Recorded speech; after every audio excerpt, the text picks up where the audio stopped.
First of all میرا سوال آپ دونوں میں سے بھی ہے، جیسے آپ نے کہا کہ دیانتداری سے اپنے ایمان کو پریکٹس کریں، جو بھی آپ بلیو کرتے ہیں چاہے وہ غلط ہے صحیح ہے، اللہ تعالیٰ نیت دیکھتا ہے.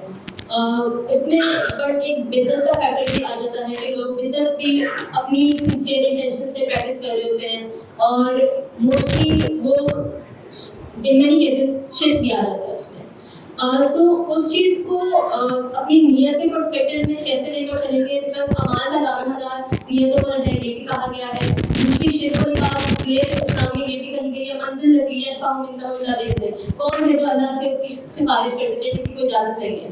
تو اس طرح سے لوگ یہ بھی بلیو کرتے ہیں کہ نہیں اللہ سے ہم رسول کی، موسٹلی لوگوں نے اپنے گھروں میں رسول سے دعا کرنے کی نعوذ باللہ لگائی ہوتی ہے، دعائیں لگائی ہوتی ہیں. سو اللہ کے سوا آپ کسی سے جو 1-to-1 انکاؤنٹر ہے اس کے علاوہ تو یہ بھی بلیف ہے کہ مطلب جو سالڈ بلیف ہے کہ کسی اور سے اجازت نہیں ہے.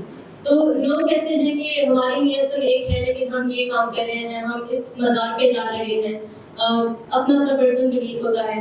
تو اس چیز کو آپ بدعت کو لے کر دیانتداری کے ساتھ کیسے الائن کر سکتے ہیں؟ حسن بھائی اس بارے میں بتائیے گا پلیز کہ بدعت پھر کیا ہوگا؟ جی دیکھیے، جو بات ہم نے عرض کی تھی وہ یہ کہ دین کے معاملے میں جس رائے کو آپ درست سمجھتے ہیں اس پر عمل درآمد کریں، اگرچہ وہ رائے ٹھیک نہ ہو اللہ تعالیٰ آپ سے اسی کے بارے میں پوچھے گا. آپ درست سمجھتے ہیں، یہ شرط ہم نے عائد کی. آپ درست کس بنیاد پہ سمجھتے ہیں؟ آپ علم کی بنیاد پہ سمجھیں گے یا عقل کی بنیاد پہ سمجھیں گے؟ شرک وہ واحد معاملہ ہے جس کے بارے میں اللہ تعالیٰ یہ کہتے ہیں کہ یہ چیز کہ اس میں اختلاف بھی ہو سکتا ہے، اس امکان کو بھی ماننے کے لیے تیار نہیں. لہٰذا آپ علم اور عقل کی بنیاد پر شرک کو قبول کر سکتے ہیں، یا کوئی ایسی رائے اور ایسا معاملہ ہے شرک کہ جہاں پر آپ کو کوئی اخلاقی علمی استدلال دیا بھی جا سکتا ہے. اللہ تعالیٰ یہ کہتے ہیں کہ اس کا کوئی امکان ہی نہیں ہے. کیوں امکان نہیں ہے؟ اس لیے کہ تم کس کا شریک ٹھہرانے جا رہے ہو؟ خدا تعالیٰ کا. میں یہ کہہ رہا ہوں، خدا یہ کہتا ہے میں یہ کہہ رہا ہوں کہ میرا کوئی ساجی، کوئی سبارڈینیٹ، کوئی حامی، کوئی ناصر، کوئی شفیع، کوئی مددگار نہیں.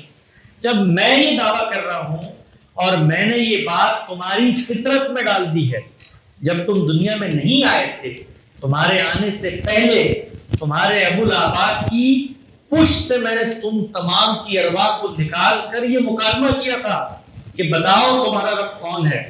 تو تم لوگوں نے یہ اقرار کیا تھا، یہ اقرار تمہارے شعور میں پیوست ہے.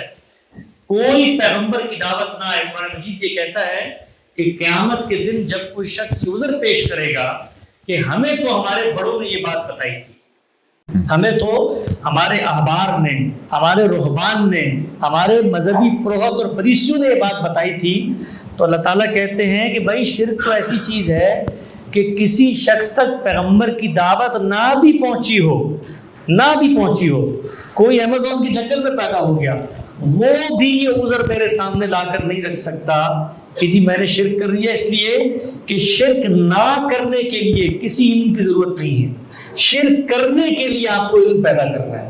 اگر آپ کو پیغمبر کی دعوت نہیں پہنچی نا، تو آپ کو کیسے پتا کہ ایک خدا اور اس کے 4 مددگار ہیں؟ آپ مر جائیں خاموشی سے. نہیں، آپ یہ کہتے ہیں کہ نہیں ایک خدا ہے اور انہوں نے یہ صلاحیتیں لوگوں کو تفویض کر دی اور یہ اس کے معاشرے ریپرزنٹیٹیوز ہیں اور یہ لات ہیں، یہ منات ہیں، یہ عزا ہیں. تو یہ کام انسان نہیں کر سکتا، اس میں کوئی عذر قابل مسموع نہیں ہے. جہاں تک تعلق ہے بدعت کا، تو بدعت دین کو سمجھنے میں، دین کے غور و فکر میں آپ دیانتداری سے ایک چیز کو دین سمجھتے ہیں، دوسرا شخص اس چیز کو دین نہیں سمجھتا. اس کی میں آپ کو مثال دیتا ہوں. کوئی شخص دنیا سے رخصت ہو گیا، اس کا ایصال ثواب کیا جائے گا کہ نہیں کیا جائے گا؟ اور ایصال ثواب کے لیے بیٹھ کے قرآن خوانی کی جائے گی کہ نہیں کی جائے گی؟ اس کا تعلق ان بنیادی شرک اور توحید کے مباحث سے نہیں ہے، اس کا تعلق انڈرسٹینڈنگ سے.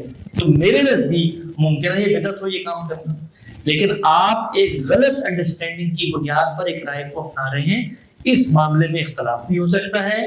آپ کو اللہ نے جو علم دیا ہے اس کے لحاظ سے وہ آپ سے جواب طلب کرے گا، لیکن شرک کے معاملے میں کوئی عذر اللہ کی بارگاہ میں قابل مسموع نہیں ہوگا. اور آخری بات بھی میں عرض کر دوں کہ شرک کو جو لوگ بطور دین اپناتے ہیں، یہ یاد رکھیں کہ مشرکین مکہ وہ شرک کو اون کرتے تھے.